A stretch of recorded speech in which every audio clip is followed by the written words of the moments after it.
Hi guys, and welcome to Alistair Davies Golf. Today I'm down at Reigate Golf Club and I'm joined by Mark Bull. Mark Bull is a dear friend of mine, or at least that's what I call him. And Mark's going to help me kind of educate you guys a little bit on how the body moves in the golf swing. Mark's kind of speciality, if you like, is in biomechanics of the golf swing, but he's also a golf pro as well, but kind of specialised in that route of kind of biomechanics and 3D and functional movement, if you like, isn't it? That's your kind of area of expertise, and a little bit on learning, I suppose, now as well. Yeah, very much so.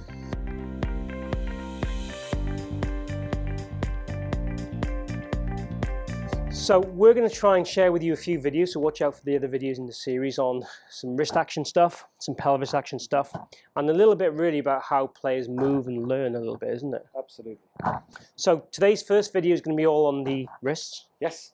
So Mark, one of the things I'm keen to find out from you really, obviously because you've kind of tested and put on 3D probably how many top players in the world it would be.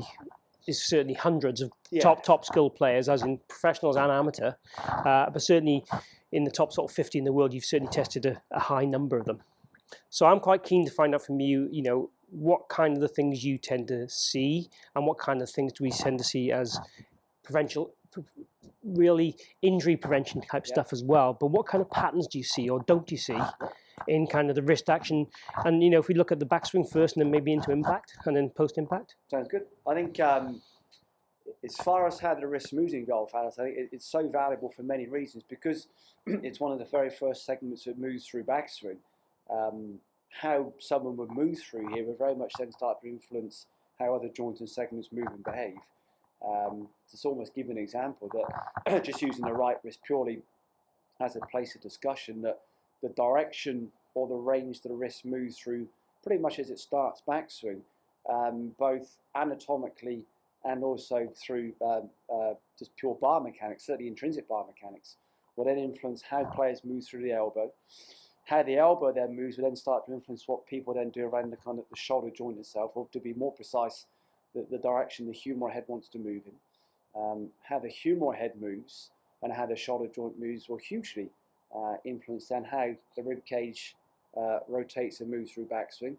How the rib cage then rotates will then start to influence what the pelvis does, and how the pelvis then moves will then start to move into lower limb, kind of through knee, through ankle and foot. So as a global pattern of movement, or certainly as a movement in golf, the way in which the wrist moves is hugely influential on how other segments then move through golf.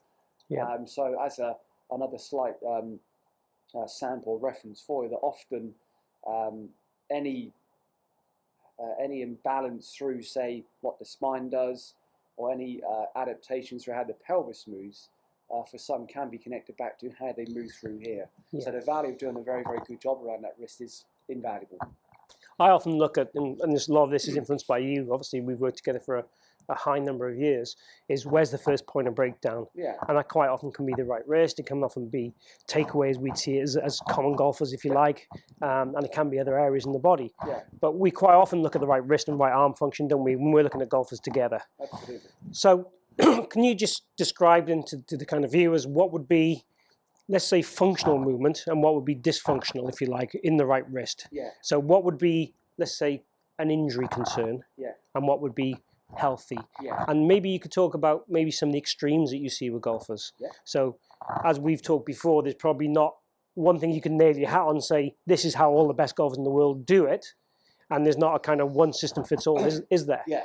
There's kind of, as you often say, is how well skilled and how well wired the human is, how they can do different things successfully. So maybe just talk about what would be a definite no-no. Yeah. And from there we can talk about them, I think the options. That's a great question. Now, that's such a huge discussion, which would take, hours of discussion to even share, a percent of feedback around that stuff. But I think as far as it really depends on how someone's defining function and dysfunction. Certainly in the world of, say, pain avoidance, that's an easy question to answer. There's a very, very or much clearer definition of what's healthy and what's unhealthy, based on a few assumptions. The player's background or the human's background, the constraints they have anatomically, their history of movement or lack of history of movement, certainly perhaps in recent times. So anatomically, there's a very, very clearer definition of, say for example, the wrist, as you mentioned there. The wrist will enjoy going through certain movements, other movements makes it less happy, which we'll come into in a second. But then you start to look at actual movement systems, so more intuitively that how we're designed to move. There is no such thing as a dysfunctional movement because the system is never broken. So as an actual, humans are by design very adaptable, very intuitive problem solvers. And that's kind of what we are on this planet for many reasons to do. To whatever problem we have, for example, can you bend over and pick up a box, or can you move a club in whatever way you wish? To the system, that's a problem it's trying to solve. So there is no dysfunctional movement because the system's never actually broken.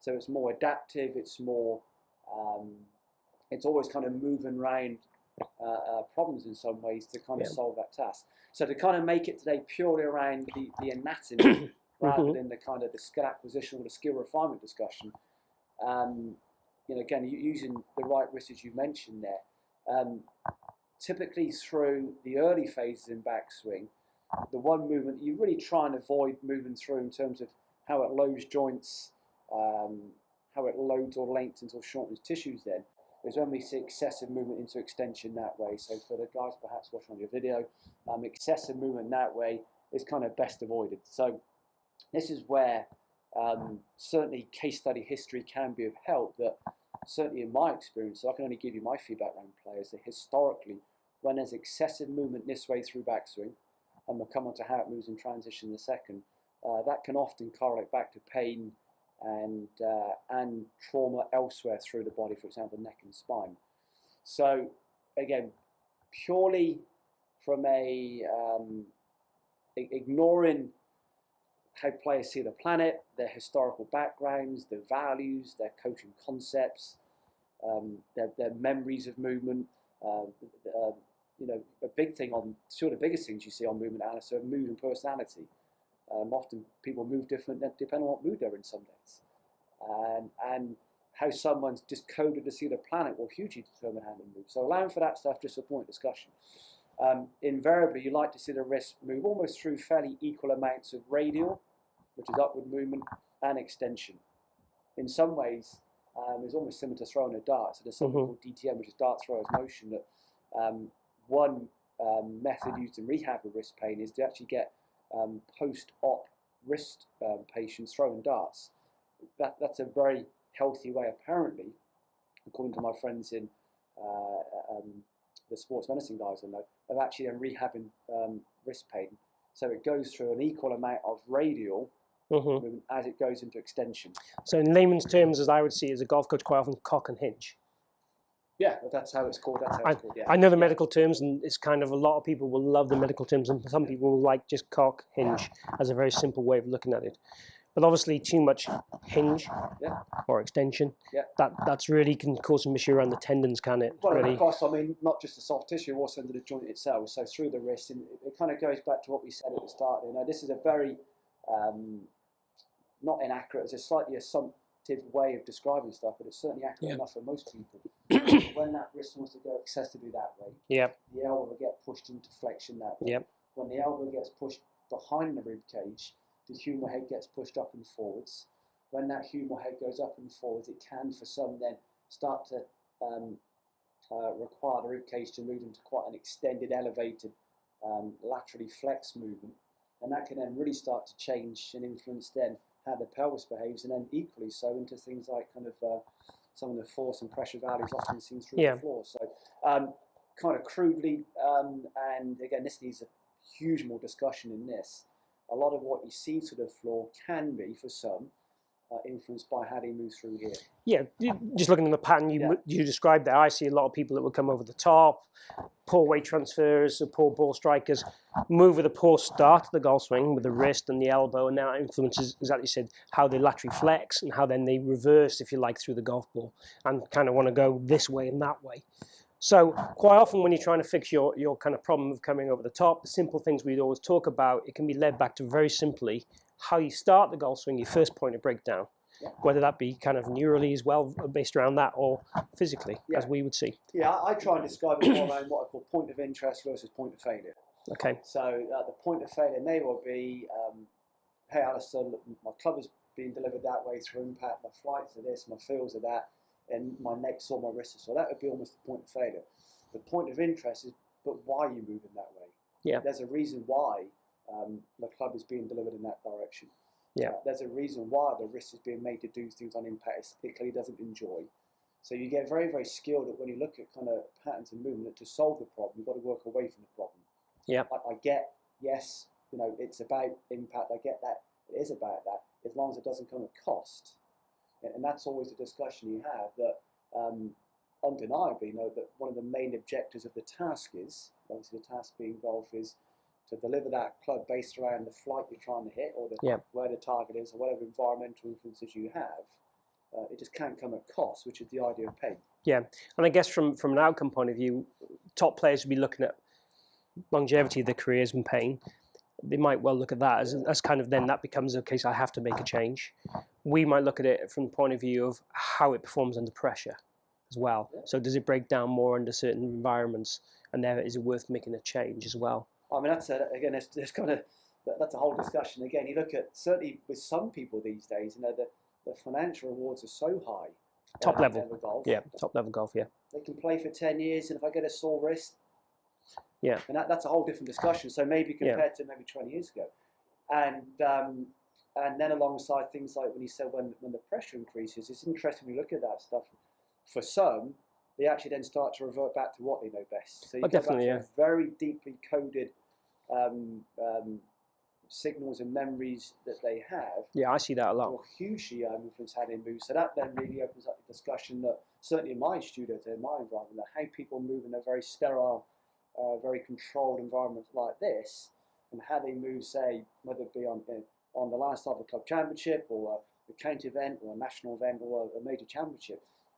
Certainly in my experience of testing people on the golf course with my 3D system compared to how they move on the range, is so different. Yeah, I've done a very basic version of that, where I've watched people one, but also I've taken Trackman on the golf course. Yeah. And I know Trackman is just basically, again, it's like anything. It's when you're in a studio, in a range, you could say it's a false environment. But I've tested people on the range and on the golf course, and their data does change. Yeah. Same as when you've tested people with 3D, the data changes from lie, environment, situation. And it's really key people know that they have to practice in a way that kind of gets their mind working in different environments, don't they? Yeah, I think, again, you're not wrong in what you say. This is not a false environment. It just doesn't match up with reality. Yeah. So the environment is very real in here. It just doesn't match up with the demands of playing golf. Correct. It's a different environment, isn't it? When there's an environmental change, or there's a task change, or there's an emotional shift, whether it be guys are more almost emotionally aroused into, I'm really into it now, or they're just in a bad mood and a bad day, and so that kind of really changed how they move. So certainly, I think for some of the risk stuff, understanding, again, allowing for variability, allowing for how people see the planet, allowing for context, and all the almost the non-tangible influences on movement, how people move through here are so valuable on how the other segments move. Segments in my world would be the rib cage, the pelvis, the head, and neck, kind of stuff, and also how joints are loaded, and the ranges that joints go through over what times can hugely connect back to pain avoidance, and injury. So yeah, it's a big consideration. So would the take-home message then be to the guys out there, would there be a good practice to do, as in a good movement to practice to help their wrist action? Or would it be a case of understanding how they move, why they move a certain way, and understanding what they need to do to either, one, maintain that, or two, to avoid injury in the future? Yeah. Would it be more that, or would it be a case of... I think both are right there, Al. I think, in some ways, how they practice is how they practice is of the same value to what they practice. Mm-hmm. So understand actually what they're trying to achieve by that movement is probably a very, very important question to answer. And undeniably, to figure out why they move that way. And I kind of say to most guys that by the time they're, someone like you and I would observe it visually, or the player feels that the imbalance or the error has already happened. So it's almost going back one or two frames to figure, okay, I appreciate you may, not you personally, but I appreciate you may see some stuff through here. But what you see through here is just in response to what did or didn't happen down here. Yeah. Or invariably, even before they even approached the ball, like I said again, their concepts of movement, their past experiences, and all the very non-palpable influences on why people move the way they do. Yeah. Yeah, I totally agree. I always see movement in the golf swing, and I'm always trying to find out why that happens, not what has happened. Yeah. It's quite simple to tell people what has happened and what we wanted to do, but if we can figure out why it's happened, it can make a bigger change very much easily. And I think the danger around some of that, who might say it's dangerous, but the danger around some of that stuff is that you then start to find yourself into an existence where apparently the data, the values improve, but defining improvement and defining improved data, that's a whole different discussion. But often the player gets de-skilled. So often what you might see in players is that these outcome values, which many measurement devices will produce, they may get better, but again, it's defining what better is. Who's actually saying that's a better value? Kind of better for who and better for what? But the player gets de-skilled, so they get moved so far away from how they inherently see movement. They just can't perform. And there's been many cases, I guess we can all think of those from in our time around golf, that players have shifted away from things or tried to encourage certain movements and actually got worse through doing it. And there's a lot of science behind that. They just become de-skilled through information. Yeah. I see that very often as kind of regression. And I know we've talked about regression in the past, when the golf swing is not made to have a balance. When they make one change, it affects another movement, and then all of a sudden it's not joined up. So there's no thinking behind, okay, well, if I change A, what happens to B? And you're talking about very much how they're skilled, if you like, a little bit differently to that. But that's how I would see it in the kind of golf coaching world. I've got to make sure if I'm making a change, I understand what that'll impact on, and make sure I'm happy with that impact, or I've got to make 2 changes. And then is it worth making 2 changes? Are the 2 changes worth the work and the effort to change what we want to change in the real world and the outcome? I think that's kind of 3 things. This would probably be a nice way just to kind of, when we sign off on this one now, but questions I always get other guys to ask is, do you want to make change or make improvement? They're very different. Change goes in every direction. Change can also mean a regression. So changing how something moves and improving how something behaves are very different things. So that's one of my questions to other guys. Do you want to improve whatever X is, or change something? Secondly, and I've certainly learned this by being around very successful players, so when I give a player the options to play with, there has to be a very clear gain attached to, if I make this improvement, I can expect to achieve what. And that's something certainly very successful players are very good at. That they appreciate it, they understand it, but I can expect to achieve what gain from doing this. And that would be my guidance to any player. Really understand that, I'll use the word change for our discussion today, that what changes when you make change. Because any shift in the way a segment moves in that direction will cause a huge response in another segment in this direction. Yes, totally. And your system you have, your 3D software that you've designed, is probably the most accurate way, or the accurate way, to tell what changes, what reactions you have. Again, I look at it quite often in video and motion, which is nowhere near as accurate as looking at it in a 3D world and a movement world. But with Mark, with his software, if ever you get a chance to come and sample it, he can actually tell you, when you make a movement change, what that affects. And then that regression you can pinpoint straight away, and you can say, well, this is happening because of this and this. And it's very simple to you, obviously very complicated to other people, but the software is brilliant at sort of showing that, very quickly. So if you do get a chance, come down and have a session with Mark and get your kind of swing DNA, as it were, almost looked at, and how you move, and discuss around how you should improve rather than change. Improve rather than change. Okay, so if you've enjoyed the video, please stick a like down below. Any comments you have in the video, please post them as well. And any questions you have, especially if you've got questions for Mark, I'll forward them on to him by all means, and I'll come back to you with a video answer. And if you haven't subscribed already, please do so. I've got regular content coming every single week. And thanks for watching. Thanks, Mark.